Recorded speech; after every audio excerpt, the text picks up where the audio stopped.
guys, welcome back to the channel. Today we are talking about The Last of Us Episode 3. I don't like this changing music. Hold on, y'all.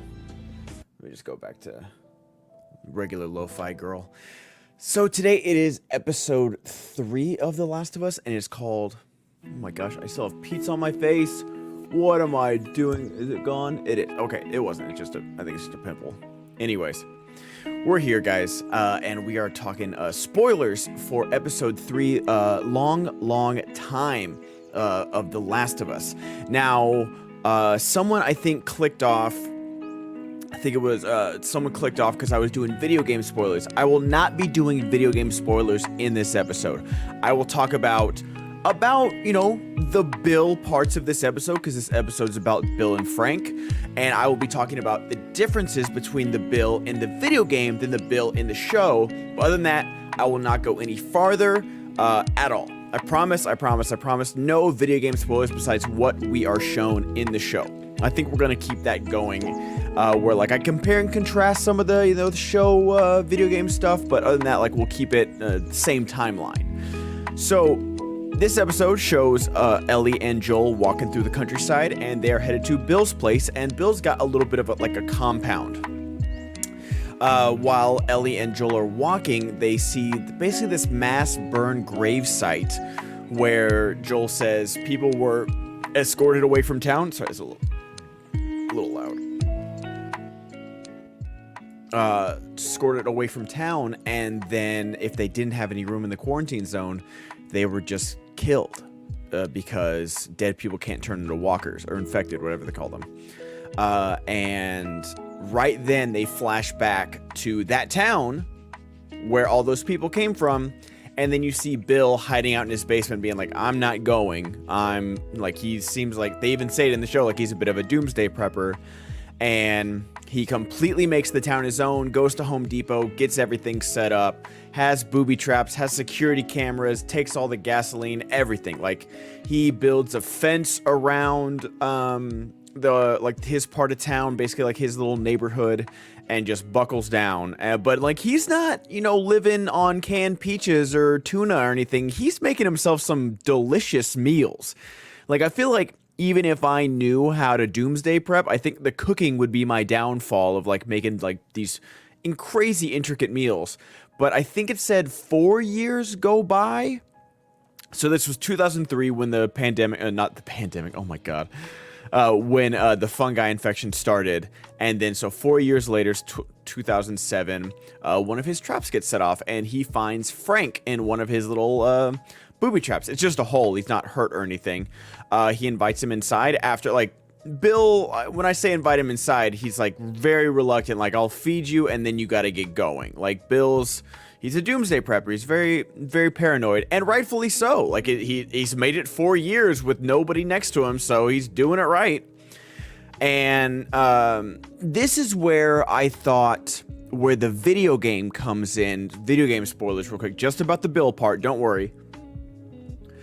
Because in the video game, when we're leaving with Bill, there's a note from Frank. Frank has killed himself, and he said, I never liked you, Bill. I'd rather kill myself than spend time on Earth with you. And it's like, and I remember the last time, like, you guys probably watched me play it, the last time I saw this, I was like, oh my God, can you imagine reading that?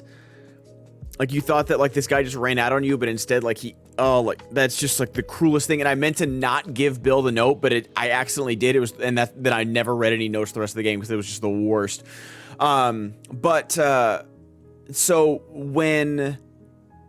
So, like, Bill makes Frank dinner, they're bonding, they go to play the piano, and then Bill plays the piano, and Frank's like, oh, who's the girl that you played that song for? It's like, it's not a girl. And he's like, I know.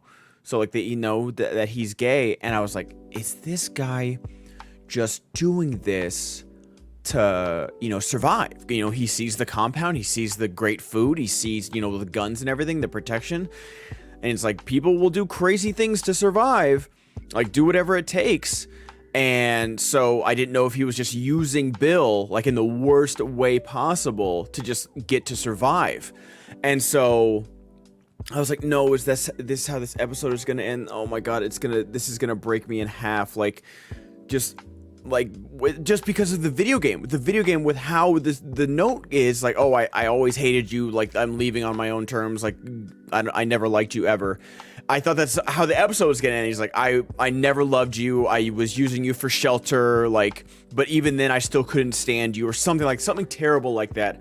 But spoiler alert, that's not how it goes. They genuinely do fall in love. And I do love the cut of them like making love for the first time and then cutting to like right and them arguing. Like it's like 3 years later, it's like them arguing and it's like, yes, I like that. Like, you know, the honeymoon phase is officially over and they're arguing like an old married couple, which they basically are. And, you know, like Bill's still stuck in his ways. He's like, you're talking to people on the radio. Don't do that. We're by ourselves. There are no friends. There are no people. Like, it is just us. And he's like, I've accepted you into my life and into this place, but I don't want anybody else. You are my reason for living, and I don't want to risk that. But then like they cut to, and it's a good conversation. It's a good, healthy conversation where you can tell they've had the conversation before, the argument before. And I really, really like that. Like the acting. So it's Nick Offerman plays Bill, which like, even when I saw the trailer, I was like, okay, Nick Offerman is Bill.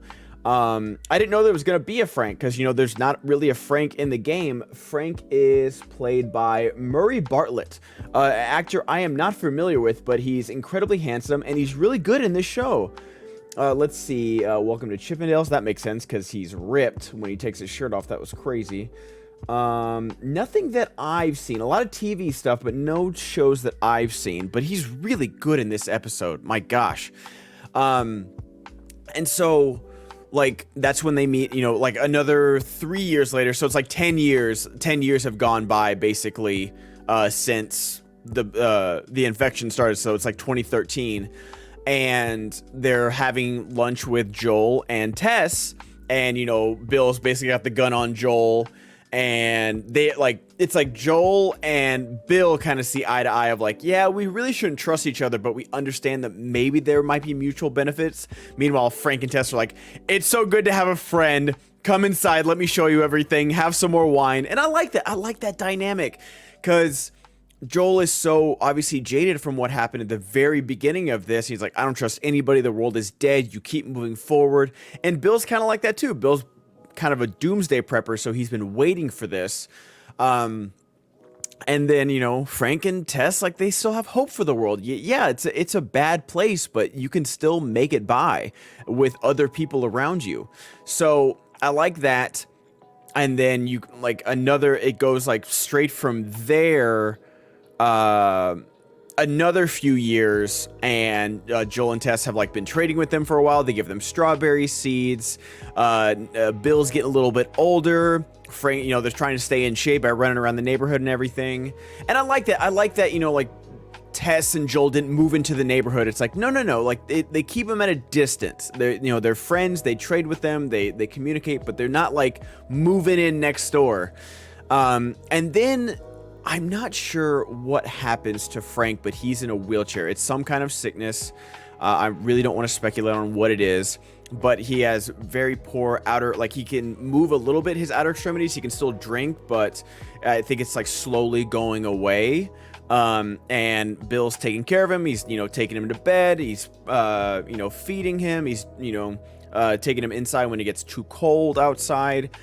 And it's been 20 years. So it is now 2023. We are caught up fully with Frank and Bill, and Frank says, you know, like, this is my last day. I can't do this anymore. Not in a bad way, but just there's no quality of life right now.